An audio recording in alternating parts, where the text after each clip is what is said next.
It was 2 months ago today that 10 inmates escaped from the overbooked and rundown New Orleans jail.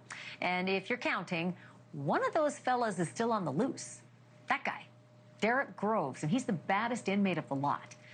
Convicted of killing 2 people with an assault rifle during a beef between drug dealers. So, yeah. And if you're listening out there, Derek, the cops say they are never, ever going to give up looking for you. In the meantime, a guy named Sterling Williams is locked up tight with bail north of $1 million. You might remember that Mr. Williams is a former jail maintenance worker accused of making the breakout possible by turning off the water supply and allowing the cons to move a wall-mounted toilet without flooding the whole place and sending out red flags. This week, he was formally charged with 10 counts of, quote, principal to simple escape, end quote, and 1 count of malfeasance in office, although I highly doubt that this guy had an actual office because he was the janitor. Michael Kennedy is Sterling Williams' attorney, and he is back on the program tonight. It's good to have you back. Thank you so much for coming. Okay, so 11 charges.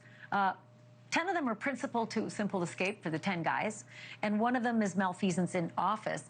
But I'm starting to hear that your defense is not that the original story, which I heard, this poor guy said he was going to be shanked by the inmates if he didn't do this thing, that it was, I think, Antoine Massey who threatened him to do this, or else he'd be on the business end of the shank. Now I'm hearing, no, he did it. He turned off the water, but for a whole other reason. When did all that change? That changed immediately upon him being arrested and me being appointed.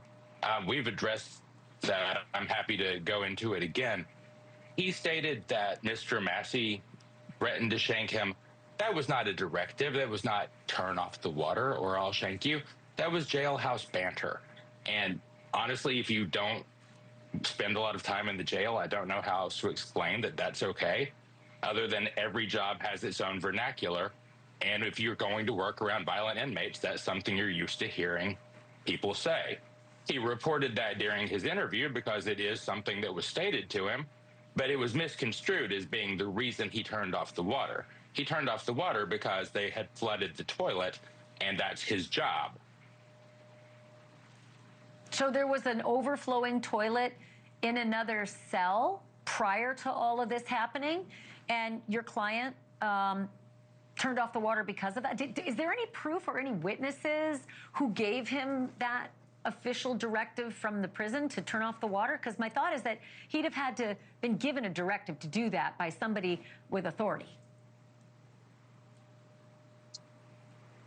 He was the jail plumber. He entered the tier. There was a toilet that had been stuffed full of jail clothing, towels, etc., forcibly overflowed. In order to clear it, he was forced to turn off the water. That's his job. We do expect that evidence is going to prove that as soon as discovery is tendered.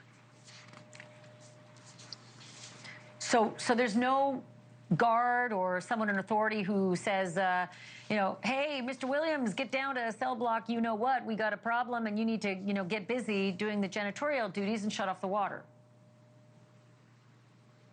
Well, think about it. There were also no guards to notice these men rip a toilet apparatus out of the wall, cut the bars, cut through another wall, go across a yard, up a 20-foot wall, down that same wall, and across the interstate. There were no guards to notice any of that. But by all means, let's blame the plumber. No. I just want to get the straight scoop here. I think I'd heard something about a guard. No, that's what the sheriff is doing, blaming the plumber. Where were the guards? Where were the deputies? Okay, well, hold on. Let's just get the facts out. So your client, Sterling Williams, I had heard that a guard had told him, that his defense is going to be that a guard had told him to shut off the water. Is that true? Are you going to be asserting that defense in a court of law, that a guard told Sterling Williams to turn off the water because the cell was overflowing? We are going to assert that Sterling is not guilty at his arraignment, and we are going to fight throughout the entirety of this case, no matter how long it takes. As to specifically what we're going to argue, obviously I'm not going to reveal that when it hasn't come time for that. Totally understand that part, Michael Kennedy. I get that a lot on this show, but I sure appreciate you coming on again, and Sure I hope you'll come back as this case continues. I do. I really do. So, yeah, keep us posted on the case, and let's talk again. Absolutely. Thank you. Thank you for watching. Subscribe below and download our NewsNation app right now on your phone, and you will get fact-based, unbiased news for all Americans.